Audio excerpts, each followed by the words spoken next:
Hello everybody, we are going to discuss question answer of the portrait of a lady of class 8 English. A1 answer this question. 1. Describe how the narrator's grandmother looked. Answer. The narrator's grandmother looked like the winter landscape in the mountains. The grandmother was always dressed in spotless white. She had silvery hair. Her silver locks were scattered untidily over her pale and wrinkled face. 2. Did the grandmother like what they taught at the school in the city? How did she feel? Answer. The grandmother did not like what they taught at school in the city because there was no teaching about God and scriptures. She was distressed and disturbed. 3. What did the grandmother do during the happiest half hour of the day? Answer. The grandmother took to feeding sparrows in the city as she used to feed ducks in the village. Hundreds of little birds collected round her. Some of them perched on her head and legs. Feeding the sparrow was the happiest half hour of the day for her. 4. How did the grandmother's daily routine change when she shifted from her village to a city? Answer. From sunrise to sunset, she sat by her wheel spinning and reciting prayers. In the afternoon, she relaxed for a while to feed the sparrows. 5. What did the sparrows do when the grandmother died? Answer. Thousands of sparrows sat scattered on the floor. There was no chirping, nor did they touch the crumbs of bread thrown to them. They flew away quietly when the dead body was carried off for cremation. Add 2. Answer this question with reference to the context. 1. People said that she had once been young and pretty and had even had a husband, but that was hard to believe. A.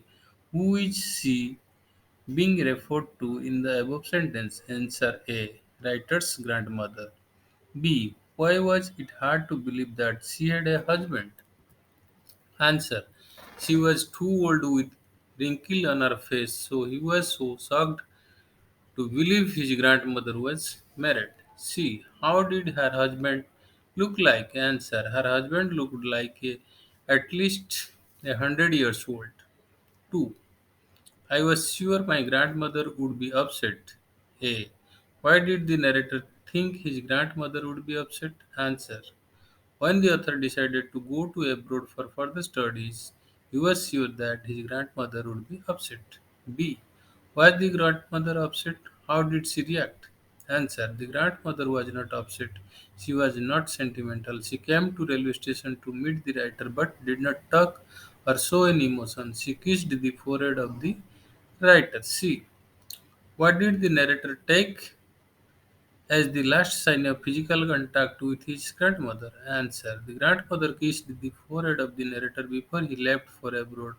The narrator considered it the last sign of physical contact. He might not see her again. 3. That was the first time since I had known her that she did not pray. A. Who is she being referred to in the above sentence? Answer. Writer's grandmother. B. What did she do instead of praying? Answer. Instead of praying, she collected women from the neighborhood and beat the drum and sang song. C. How did she feel the next morning? Answer. The next morning she was taken ill.